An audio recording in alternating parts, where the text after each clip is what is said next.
اللہ تعالیٰ قادر مطلق ہے، رحیم ہے، رحمان ہے، ستار العیوب ہے۔ اس کی بے قرار رحمتیں اور کرم ہم پر ہمیشہ سایہ فگن رہتا ہے۔ ہم مانگیں تو ہمیں مل جاتا ہے، لیکن اکثر ہمارے مانگنے میں وہ تڑپ اور وہ کسک نہیں ہوتی، وہ تمنا نہیں ہوتی،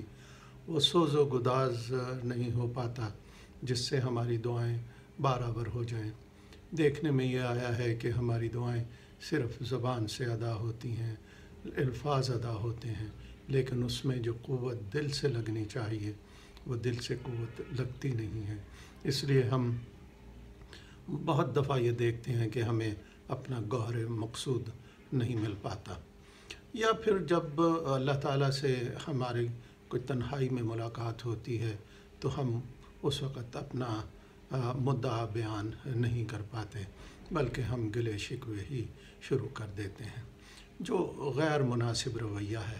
ہمیں پروردگار سے جب بھی ہمیں لمحات ایسے تنہائی کے مل جائیں، جیسے آپ نماز پڑھتے ہیں، اس وقت آپ کے پاس وہ لمحات موجود ہیں کہ جب آپ پروردگار سے گفتگو کر سکتے ہو، اس کی تعریف کرو، اپنے گناہوں کا اعتراف کرو، مانو کہ آپ سے یہ غلطیاں ہو گئیں، یہ گناہ ہو گئے ہیں، آئندہ نہ کرنے کا وعدہ کرو۔ پروردگار کی رحمت بے کرا ہے، وہ آپ پر سایہ فگن ہونے کو تیار ہے، لیکن ہمیں مانگنے کا ڈھنگ اور سلیقہ آنا چاہیے۔ کہتے ہیں کہ ایک عاشق تھا، اسے اپنے محبوب سے بہت پیار تھا، ہر وقت اس کی طلب میں رہتا تھا، ہر وقت یہ چاہتا تھا کہ کسی طرح سے محبوب کا دیدار ہو جائے۔ اس نے پروردگار سے التجائیں کی اور آخر وہ لمحہ آ گیا کہ جب اس کا محبوب اس کے سامنے تھا۔ اس لمحے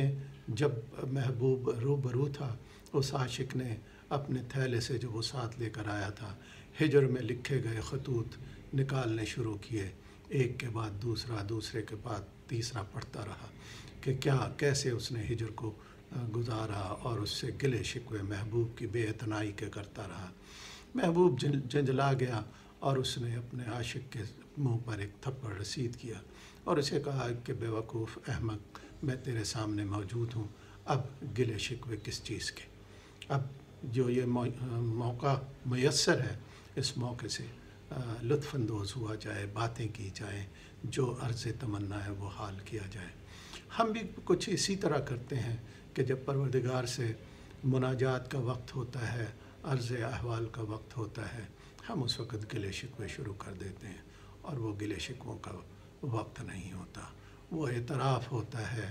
اپنے گناہوں کا، وہ لمحہ اعتراف کرنے کا ہوتا ہے اپنے گناہوں کا، اپنی سستیوں کا، اپنی غفلتوں کا، اور اس سے اس کی